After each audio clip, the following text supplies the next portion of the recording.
GTR Equality Impact Assessment. Section 1. Initiative Details. Title: GTR Ticket Office Project, version 1.3. Section 2. Impact. Is there a potential negative impact? Disability. Based on passenger assist data from the previous 6 periods, P11 to P3, we assist an average of over 6,000 customers with assisted travel bookings every rail period, 4 weeks. We support thousands more turn-up-and-go customers' assistances in addition to this, as most of our disabled customers prefer to travel on this basis on our network. We provide a broad range of assistance to make sure all disabled customers can travel with us independently and with confidence, which is underpinned by robust accessibility training and processes. We also offer a range of support tools and continually seek to grow and increase these to better support all disabilities, visible and non-visible. Our network is one of the busiest in the country, and we manage 239 stations, as well as running services through non-GTR managed stations. We have a range of assistance mechanisms to support assistance provision on our different operating models across our network, such as station staff, onboard supervisors, and mobile assistance teams. The proposals impact the majority of our stations, with 192 separate station-level Equality Impact Assessments, EIA, having been carried out to support this. These assessments will remain live documents while reform works are ongoing, as will this overall GTR-level EIA. The proposed changes could have an impact on some of our assistance processes and operations, which we will carefully consider in order to take appropriate mitigating action as necessary in order to support disabled customers during any transition period.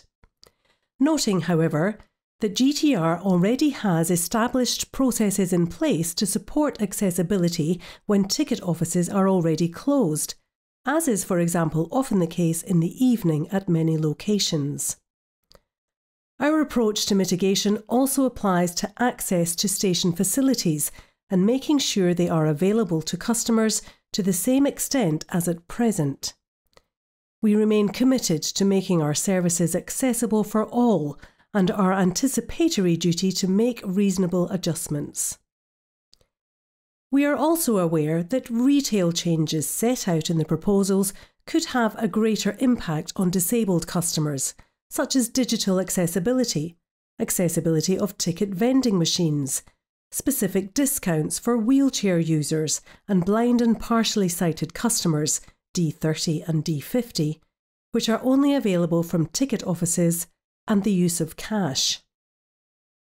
Some of the mitigation work will be discussed at an industry level to negate the risk of a fragmented approach across train operating companies, TOCs, including retail, ticketing and assistance propositions. Age. Many customers who travel with us are older and more likely to need additional support, and many of our stations are located in places with high populations of retired people. Rail travel is often an important mode of public transport for older customers who may not have a private vehicle, so rely on public transport.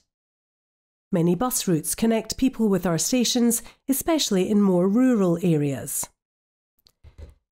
In addition to this, older people may not be as familiar and comfortable buying tickets online or through other digital means and may need more support during a transition period. Many older people use cash as their main payment method when buying rail tickets. We will take this into account and identify necessary actions to mitigate this potential impact. Pregnancy and maternity. Many customers who travel with us are pregnant or are parents with small children. In some areas, train travel is relied upon by these customers. We offer a range of support to these customers, such as baby on board badges and priority seat cards. Our step-free facilities also benefit people travelling around with prams, such as lifts and enclosed waiting rooms. Many of our stations also have baby changing facilities. These changes could have an impact on the support we provide these customers and access to facilities. We will therefore consider these impacts and how to mitigate to make sure support remains available. Section 3. Outcome. Evidence. At the outset, we would like to highlight for both the GTR EIA and the station EIAs that the current consultation will provide a further source of evidence, in addition to any other consultation activity GTR may be undertaking, and that the EIAs will be updated to reflect this. Relevant data was considered and utilised, including to support across all station EIAs. This data included passenger assist bookings data for previous 6 months. This period was chosen as it best reflects the way customers are travelling and booking assistance following the increased volumes of customers now travelling post-COVID. Our data on unbooked assists is captured via either the Passenger Assist Staff app, for stations taking part in the adoption pilot of this app, or an internal SharePoint assistance form that all other frontline station colleagues are asked to complete when they provide any assistance to our customers. However, unbooked assist data is captured on a best endeavours approach, and recorded volumes are likely to be lower than the actual number of assists provided due to the fast-paced and often unpredictable operational nature of the running of a railway. Our priority will always be providing a safe service with a high level of customer service, and so expect the real number of unbooked assists delivered is higher than what has been recorded to date. However, the Passenger Assist Staff app is supporting improvement in this area. Station-level EIAs have been undertaken, which feeds into this overall GTR EIA for workforce reforms. This is in addition to a wide range of customer insights such as unbooked assistance volumes, assisted travel customer satisfaction surveys, accessibility mystery shopping, and customer relations data. As previously stated, these station-level EIAs will remain live documents while these reform works are ongoing, as will the GTR overall EIA. Accessibility. The below questions were covered in the station-level EIAs. This assessment is designed to provide a GTR-level overview of the points covered. Please describe in detail the impact of the proposed change. All questions are mandatory. 1. Who is the person currently responsible for receiving calls and coordinating assistance at this station? This answer covers the overall GTR position. Every station on our network has a set process for coordinating assistance depending on their level of staffing, physical accessibility, and mode of operation of the services calling there. There is little anticipated risk to assistance provision at any station likely to be impacted by potential reform as customers. Under the proposals, no station that is currently staffed will become unstaffed, and so there will be no change to customers' ability to contact a member of staff at a station during staffed hours, whether they are travelling on a booked or unbooked basis. We will still assist customers in line with current processes across our network, whether this is provided by station staff, on-board staff, or established mobile assistance teams, and already have effective procedures in place for providing assistance either outside of staffed hours or at unstaffed locations. We will consider feedback from customers and take mitigations to make sure any risk to how we provide assistance is mitigated. Stations served by mobile assistance teams or with services that have on-board staff are also supported and coordinated by the assisted travel team based in our rail operations control. 2. How are assistance bookings currently managed and logged at this station? This answer covers the overall GTR position.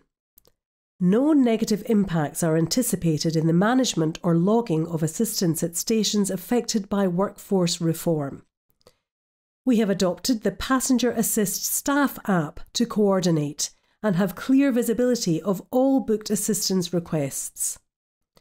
We have also briefed our colleagues to use this app to record turn-up and go assistance, so this tool will become a regular part of the assistance process at our stations. All station and onboard teams have now been trained and have access to this staff app, and all assistance logging will go through this method from mid-July 2023. The app will support our station and onboard teams with the management of assistance delivery on our services. However, it will not replace our established handover protocol where the origin station calls ahead to the destination to provide relevant information and arrange for the customer to be met on arrival there. At unstaffed and partially staffed stations, our Rail Operations Centre, ROC, assisted travel team coordinate and manage assistance requests, booked and unbooked, which may be through mobile assistance team, onboard staff, or alternative transport as per current processes. 3. How do customers currently request TUAG assistance at this station, e.g. via staff, help point? What measures could be put in place to ensure that passengers who have not booked assistance in advance can still receive it in a safe manner?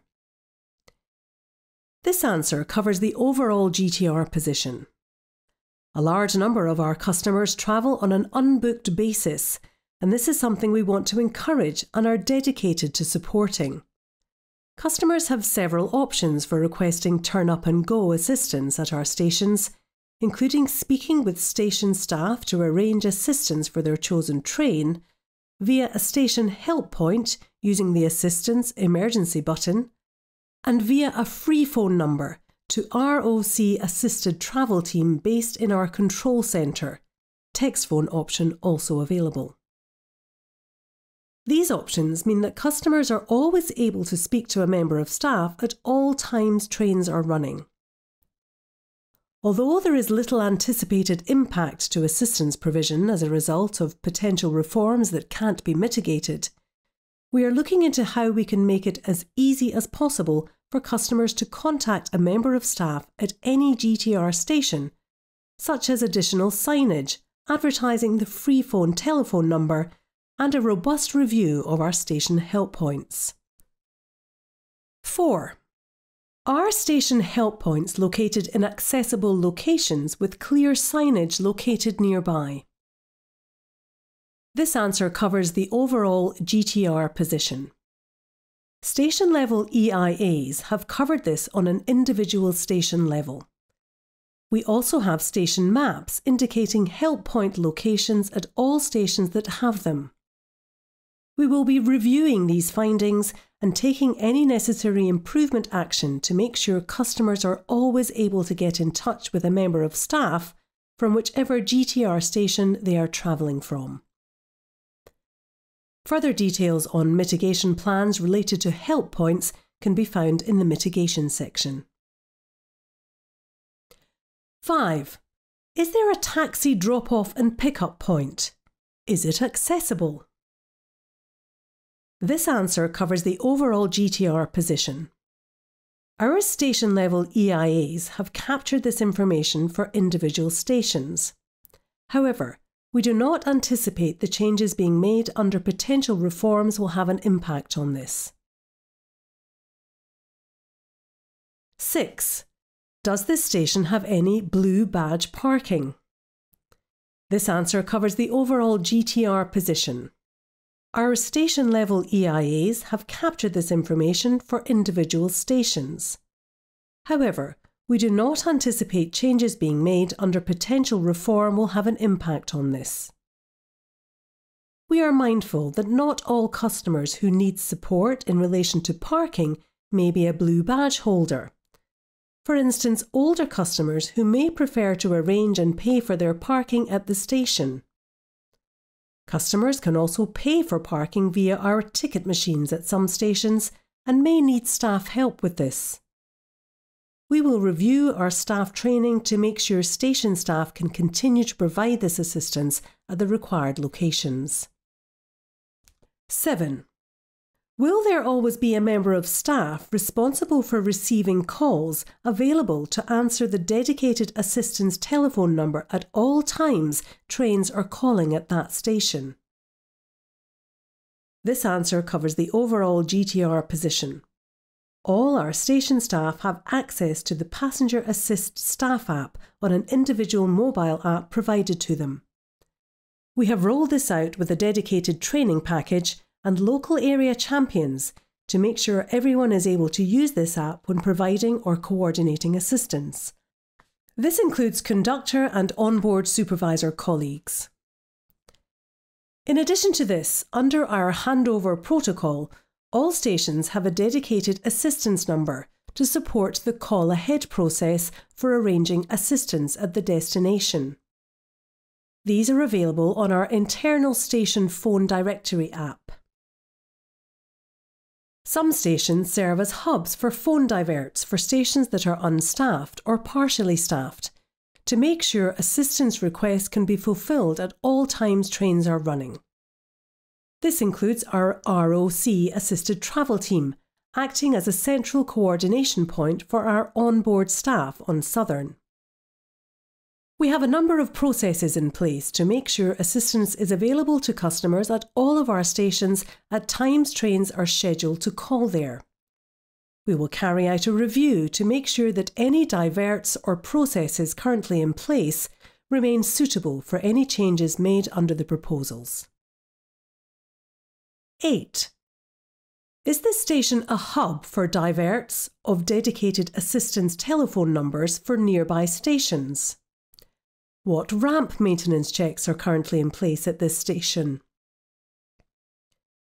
This answer covers the overall GTR position. These details were captured by station-level EIAs and are operational processes established under our Accessible Travel Programme of improvements undertaken between 2020 and 2021. As mentioned in the answer for question 7, we will carry out a review to make sure that any diverts or processes currently in place remain suitable for any changes made under the workforce reform proposals. Our ramp maintenance check processes are well established, and there will continue to be robust checks in place for these important assets. We also have set fault reporting processes managed by our facilities department. These processes are not anticipated to be impacted by workforce reforms. 9. Could there be any impact on availability of staff to deliver ramp assistance? This answer covers the overall GTR position. At stations where there are staff available now to provide ramp assistance, there will still be staff available to provide ramp assistance under the proposals. We have a range of mechanisms in place for this, including station staff, onboard staff, and mobile assistance teams. At the majority of Southern stations affected by the proposals, there are onboard supervisor or conductors onboard every train calling there, who will be able to provide assistance on or off a train. In most cases, these stations are only partially staffed at present, and assistance is already predominantly provided by onboard staff. A small number of Southern stations will be covered by existing mobile assistance teams who are already active within the area at the times of day where they are proposed to become unstaffed. This is an area we continually monitor to make sure the operations we have in place across our network make our services as accessible to all customers as possible. 10. Will the station be unstaffed at any times when services are still calling there? This answer covers the overall GTR position. We have a mixture of staffing models and station opening hours across our network. The majority of stations covered by the proposals will remain staffed for the same hours as they currently are, but by multi-skilled staff. However, there are some stations within the proposal that have a reduction in station staffing hours. The reduction in staffing hours is small in most cases, and only a small proportion of stations included within the proposals are affected and have existing support mechanisms in place to cover the hours these stations would become unstaffed. For instance, the affected stations on our southern coastway routes have a member of onboard staff on every train calling there who is able to provide assistance and sell tickets. As is the case now, there is always a way for customers to contact a member of staff when stations are unstaffed, such as through a station help point or our free phone number. Part of our station-level EIAs has been to review what, if any, improvements might be needed to make sure that all customers have this information should they need it. This would be an improvement on our current offering and would help mitigate the proposed reduction in station staffing at the affected stations. 11. Is it common for trains at this station to be re-platformed at short notice? If yes, please describe action taken to support disabled customers in this situation. This answer covers the overall GTR position. Station-level EIAs have assessed this at an individual level. At locations subject to short-notice re-platformed services, plans are already in place at a local level to make sure all customers are informed and supported. We do not anticipate any impact on this area from the proposals. However, it is something we monitor from a range of insights and can take improvement action if a particular location at risk becomes apparent. 12. Where is the current designated assistance meeting point for this station? This answer covers the overall GTR position. At the majority of staffed stations, the ticket office is the designated meeting point for customers who need assistance. Our station-level EIAs have been reviewing this on a local level to help us collate this information. We understand how important meeting points are as a consistent static point for customers to seek assistance, and will be reviewing their locations as part of the proposals to establish a new policy for our station meeting points.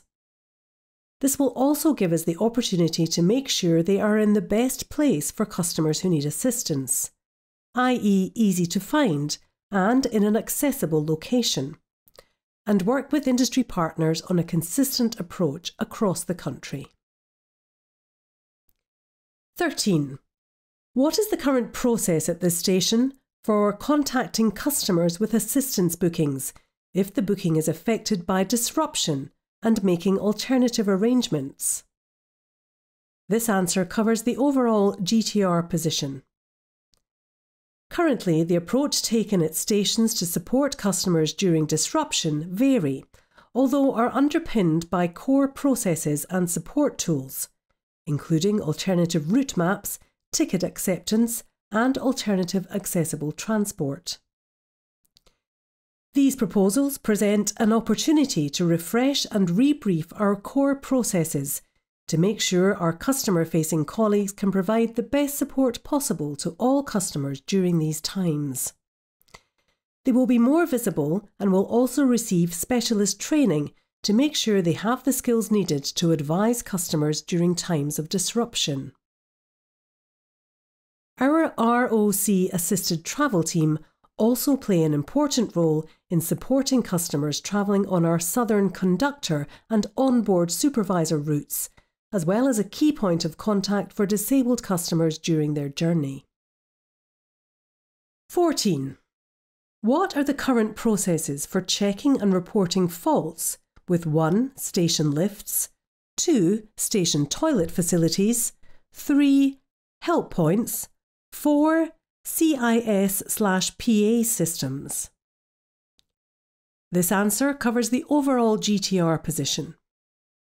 We have well-established checking and fault reporting processes which already cover both staffed and unstaffed stations on our network. We do not anticipate the workforce reform proposals will have a significant impact on these areas, as there will be staff at all stations currently staffed who are able to carry out regular checks. We will also have processes in place to maintain access to station facilities to the same extent, so the staff responsible for this will provide an additional level of assurance to these important facilities. 15. Could the proposed change have any impact on entry or exit routes at the station? This answer covers the overall GTR position.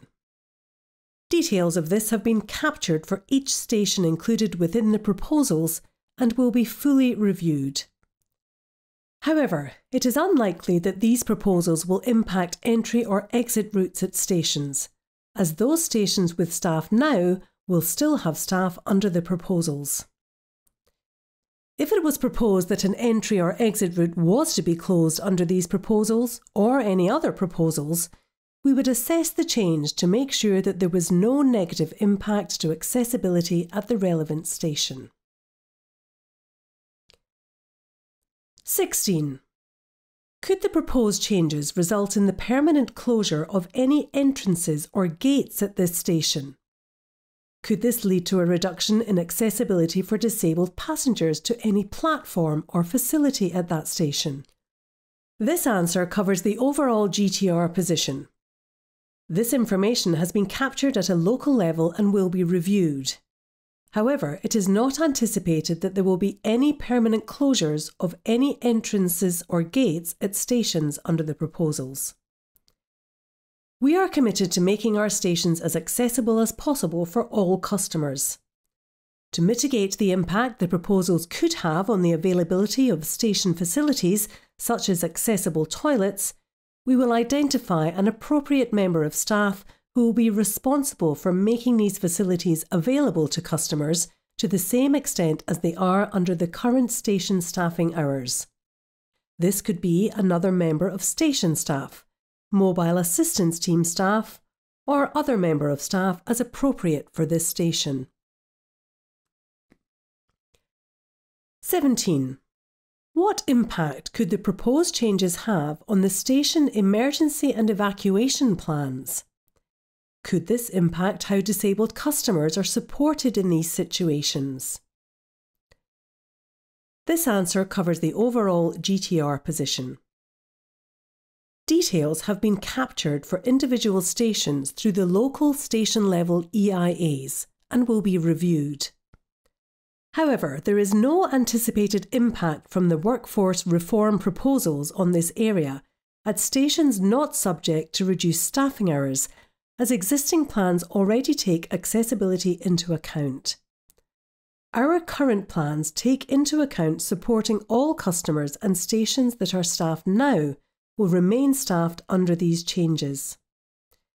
If any changes are required, it is expected that these would be minor and due to safety reasons that are in the best interest of our customers. At stations that have proposed reduced station staffing hours, we recommend a review is undertaken in conjunction with relevant safety representatives to understand the impact and update the plans with any required changes. 18. Could the proposed change have any other impact on 1. Physical accessibility or step-free access at this station? 2. How assistance is provided on a booked or turn-up-and-go basis? 3. On disabled people compared to non-disabled people?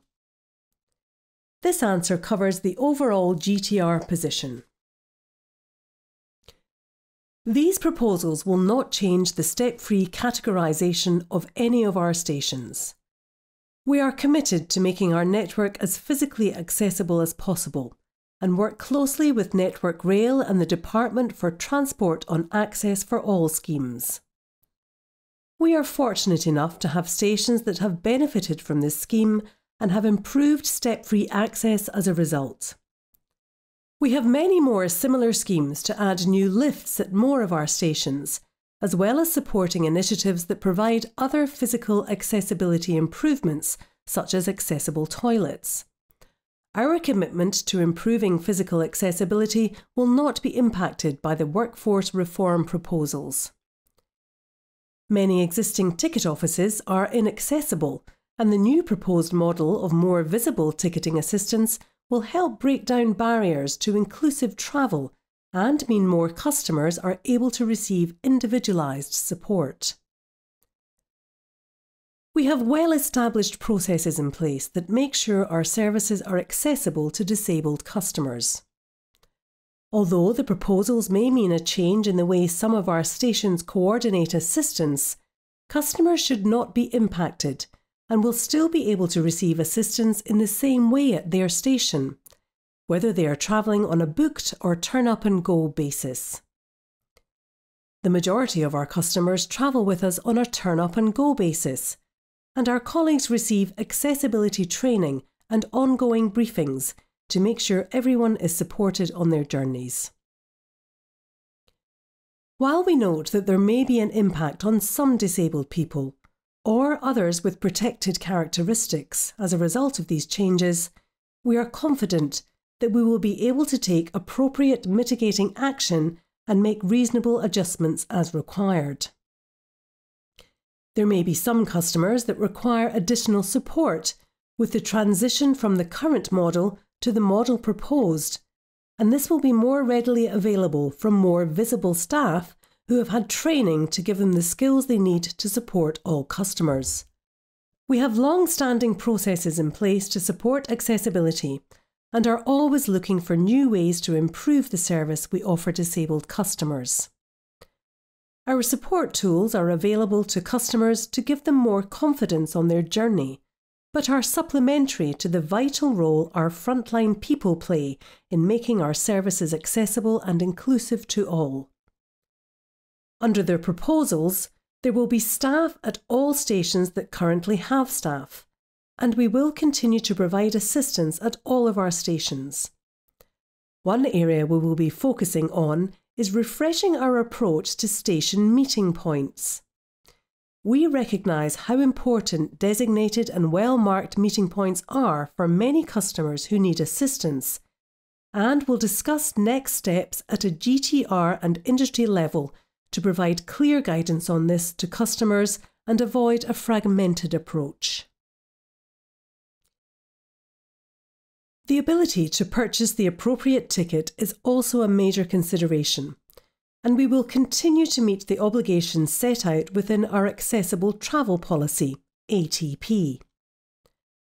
Our ticket vending machines sell most types of tickets and can apply railcard discounts such as the Disabled Person's Railcard. There will also be staff readily available to provide ticketing assistance at stations that currently have staffed ticket offices. Our onboard teams will also be able to sell customer tickets if they are unable to buy one before travelling. And disabled customers can also purchase a ticket at the destination if necessary without penalty, in line with our ATP. With the introduction of hub stations and the proposal that customers may have to travel there to purchase a ticket not available digitally or on a ticket machine, we are mindful of the impact this could have on disabled customers. This is why we are working at an industry level to find a solution for the D30 and D50 discounts that are only currently available at ticket offices. For other ticket types only available at hub stations, any customer who has to travel to a hub for this reason will never have to pay more for their ticket than would have been the case before the proposals, and there will be a policy to reimburse any additional cost incurred. Additional training will be designed and delivered to frontline colleagues providing ticketing assistance, to make sure they have the skills and knowledge to support all customers purchase an appropriate ticket, including those that do not have good access to digital options. Customers will still be able to pay for tickets using cash at all but 3 stations, and we are looking at mitigations in respect of those stations. However, we understand that the changes proposed represent a significant shift to a more digital and modern approach at our stations, and we will need to offer more support to some customers as a result, such as older customers who may not be as familiar or comfortable buying tickets online or through other digital methods. Our next steps will take this into consideration, for instance, with additional staff training and customer information taking into account best practice and feedback following the consultation. We are also mindful of concerns over the availability and accessibility of our ticket machines. All of our current ticket machines comply with the Department for Transport's Code of Practice in relation to accessible features. We also have processes in place for maintenance and staff training. Closure of ticket offices could have an impact on hearing induction loop facilities, although the real-life lived experience of these systems has varied across our network. As part of mitigation work, we will be consulting with organisations representing customers with lived experience to find a solution to this change. We are also mindful of access to customer facilities remaining available at stations to the same extent as they are before the proposed changes are implemented, such as accessible toilets and baby changing rooms.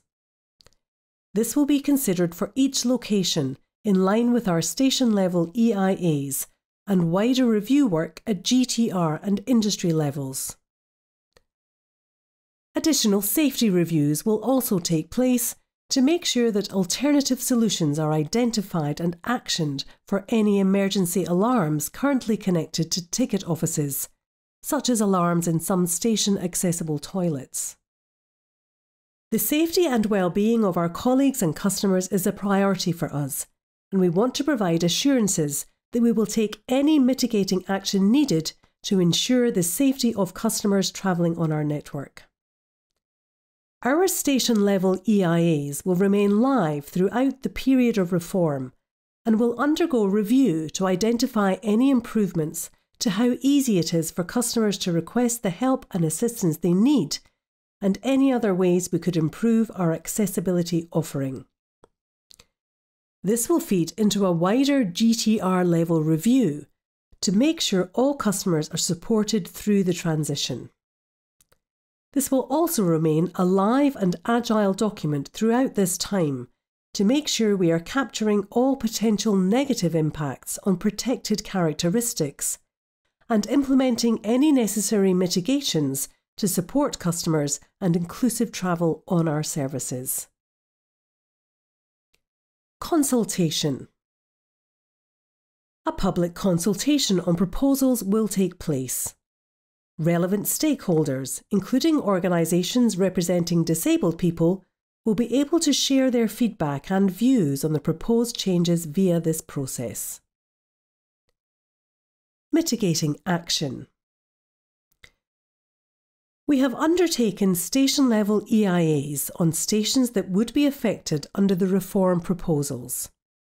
These documents will remain live and agile throughout the time of the consultation and implementation, if approved, to make sure that any potential negative impacts on those with protected characteristics are appropriately mitigated. We incorporated a standard set of questions within these station-level EIAs to collate consistent information across all affected stations and help us assess potential impacts on our legal and licence obligations and gather evidence in relation to this. We will continue to collate and review the findings and suggested mitigations from these assessments while these works are ongoing to make sure that our overall GTR-level EIA accurately reflects the mitigation action and feedback on which it is based. We envisage common themes will be seen, which will need a consistent approach to be designed and delivered at a central level, such as a review of the meeting point policy. This will be a business priority to make sure any potential impacts on customers will be minimised and appropriately mitigated. As a result, this GTR-level EIA will also remain a live and agile document throughout the period of change. We are conscious that there are many train operating companies making similar proposals, which would mean a large-scale shift for customers in relation to rail travel and the corresponding need to work with these operators and other industry partners to promote the opportunity to take a consistent approach to the supporting customers. This is particularly important in relation to disabled and older customers, so that we take consistent mitigations and avoid a complicated and fragmented network. We will also consider a range of customer insights and feedback received through the public consultation and broader stakeholder engagement, which will account for an additional source of evidence upon which these equality impact assessments can be based. This will ensure that we can consider any mitigation action needed during and following a transition period if the proposals are approved. We are mindful of our obligations under the Equality Act 2010, and particularly the duty to make reasonable adjustments for disabled customers. We will now outline several key areas that we have identified as needing mitigating action. At this stage, we do not have all the answers and will work collaboratively across the business with industry partners and groups and organisations representing customers, particularly disabled customers, to implement the best mitigations possible. Meeting points. We recognise that one of the biggest concerns under these proposals for disabled customers is the change from the default position of the ticket office being the meeting point customers could go to request assistance. We are particularly mindful of the feedback from blind and visually impaired customers that it is vital for maintaining independent travel that there is a set static meeting point, and the impact moving staff out of the ticket office and around the station could have. This is therefore an area we will consider carefully and seek customer feedback on, as well as work with fellow train operators to establish a consistent approach across the network. Whilst the best solution is still to be discussed and finalised, our key objective is to make sure that any customer who needs assistance to travel can quickly and easily find a member of staff in a set static location that is accessible for all. Many of our current ticket office locations do not have step-free access, and so a benefit of the proposals should be that staff will be more visible and available to customers who need them. We will work to make sure the mitigation action supports this and the delivery of assistance to older and disabled customers. D30 and D50 discounts. These discounts are only currently available from ticket offices for wheelchair users and blind and visually impaired customers. Removal of ticket offices would clearly have an impact on the disabled customers who are entitled to these discounts, and we are clear that there is a need for mitigation in this area. The next steps for these discounts are being discussed at an industry level, such as the future possible digitalisation of these discounts. But we will consider GTR-level mitigating action should there be a delay in an industry solution for these discounts during implementation if the proposals are approved.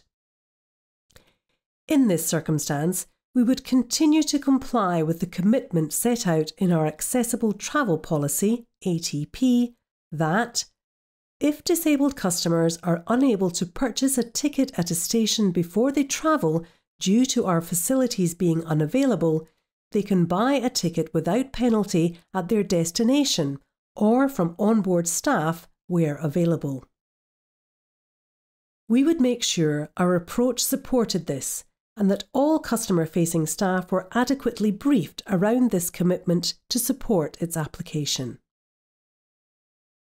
TVM availability and accessibility. All GTR TVMs meet the standards within the DFT Code of Practice and cover different aspects of design standards at stations. Page 131 of this standard covers TVMs, and there are also minimum height requirements for wheelchair access. GTR have a fleet of TVMs that are card only. However, in each station, these are mixed with cash and card TVMs at the same station. Only 3 stations do not have TVMs that accept cash. The following is further information on our TVMs and mitigation activity. Should customers need assistance in using a TVM, this will be available within the proposed model to move staff out of the ticket office and situated on the concourse. The role of the station teams will continue to include maintenance of the TVMs to mitigate against them going out of service, plus fault reporting for any issues that they are not able to fix through established fingertip maintenance processes.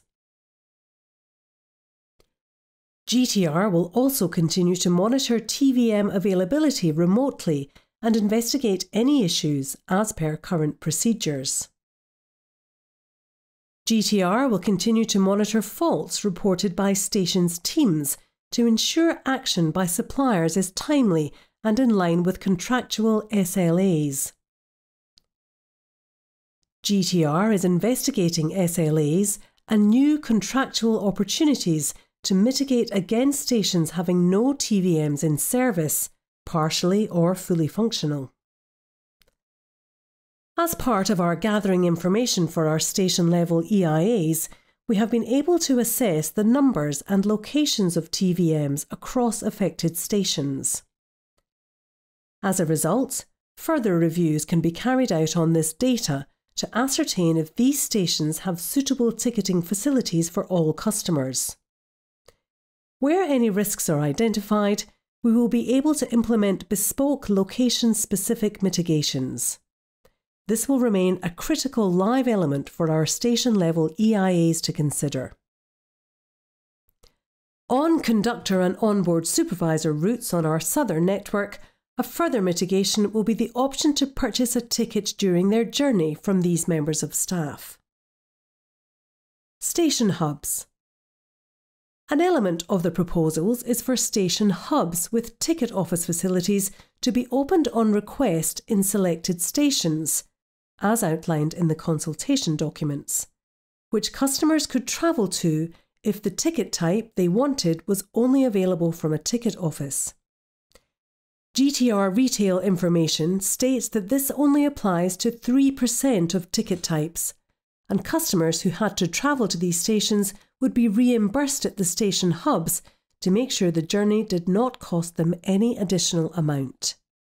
As set out above in relation to D30 and D50 discounts, we are mindful of our ATP commitment that if disabled customers are unable to purchase a ticket at a station before they travel due to our facilities being unavailable, they can buy a ticket without penalty at their destination or from onboard staff where available, and would not make any decisions that conflicted with this. We would therefore identify mitigation at a GTR level to make sure we satisfied our ATP commitment. This is also likely to be an issue affecting other train operators making similar proposals, so we will encourage an industry-wide discussion so that a consistent approach was adopted. However, the finalised industry decision on the D30 and D50 discounts should mitigate much of the impact on disabled customers. Station help points. Station help points already play an important role in supporting customers travelling on our network who need to contact a member of staff. They have been designed with accessible features such as large buttons and hearing induction loops. We have endeavoured to place these at suitable heights and in accessible locations, but are aware that further optimization of individual locations is possible. We have a range of sources of information that we can use to review these locations, such as the station-level EIA, and information gathered as part of these assessments and station maps, including usefulness of signage. This has helped capture any obvious places where mitigations are needed as part of these proposals to make sure customers can always contact a member of staff through these facilities or an appropriate alternative, such as our free phone number to our assisted travel team based in our Rail Operations Control, ROC, as it is not likely to be possible to move existing help points. We will consider whether investment in additional help points could be a suitable mitigation for some stations affected by the proposals, as well as signage improvements. The station-level EIAs will be invaluable in reviewing solutions on a station-by-station basis. Checks of our help points are carried out as part of our service quality regime, which will support ongoing maintenance and fault reporting of these facilities. Our Accessibility Mystery Shopping programme also helps us assess the quality of communication and assistance customers receive through help points on our stations, which will inform ongoing training and resource needs. Lastly, we will be considering potential options for refreshing labelling on our help points to make it as inclusive as possible and indicate to customers which button to press for assistance, currently labelled Assistance/Emergency, with temporary stickers on help points on some of our routes. Stations with proposed reduced station staffing hours. We have a mixture of staffing models and station opening hours across our network. The majority of stations covered by the proposals will remain staffed for the same hours as they currently are, but by multi-skilled staff.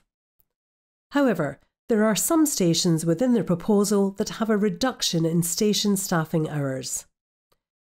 The reduction in staffing hours is small in most cases, and only a small proportion of stations included within the proposals are affected. We have existing support mechanisms in place to cover the hours these stations would become unstaffed. For instance, the affected stations on our southern coastway routes have a member of on-board staff on every train calling there who can provide assistance and sell tickets. In other parts of our network, we have established mobile assistance teams that can offer assistance.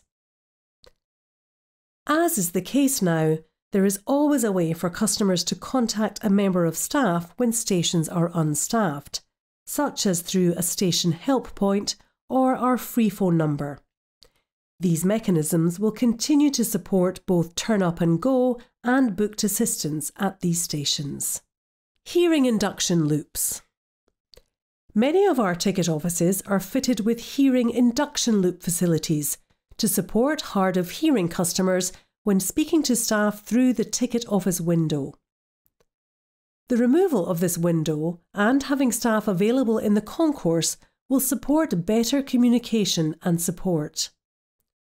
However, we recognise that stations can be noisy, busy environments and want to make sure the potential removal of induction loop facilities does not create a barrier to customers who rely on them.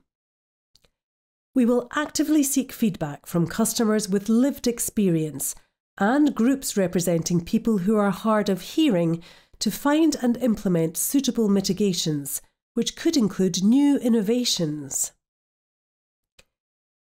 We will also support colleague awareness internally through training and engagement on potential communication barriers and how to support all customers. Access to station facilities. We are committed to maintaining the same level of access to station facilities at stations affected by the proposals as is currently available. To mitigate the impact the proposals could have on the availability of station facilities, such as accessible toilets, we will identify an appropriate member of staff who will be responsible for making these facilities available to customers to the same extent as they are under the current station staffing hours. This could be another member of station staff, mobile assistance team staff, or other member of staff as appropriate for this station. The station-level EIAs will support the design of the exact solution for each station affected to make sure that customers are not impacted by changes made under the proposals if they are implemented. We are confident in the maintenance and fault reporting processes we currently have in place, with a range of checks being undertaken on regular frequencies. We will, however, keep this under review for all stations impacted by the proposals, particularly those with station lifts, to make sure we have considered any potential negative impacts and act to take mitigations if needed. Accessible toilet emergency alarms connected to ticket offices. We are aware that some emergency alarms from accessible toilets at stations sound in ticket offices. Work is underway as a priority to confirm which stations are impacted and to identify a suitable mitigation strategy. This will be undertaken in conjunction with safety and facilities teams. Station car parking, non-digital support. We have identified a potential area customers may need support, particularly those that do not have access to or are confident in digital options. Whilst most customers pay for their parking at our station car parks digitally, tickets can also be purchased at TVMs at relevant stations, and staff may need to assist customers with this in some cases. We will therefore be including this within our training programme for the new multi-skilled station role. This is not an exhaustive list of areas for mitigations under the proposals, and additional examples may be included in this assessment throughout the time these proposals are live, and through the implementation period if they are approved.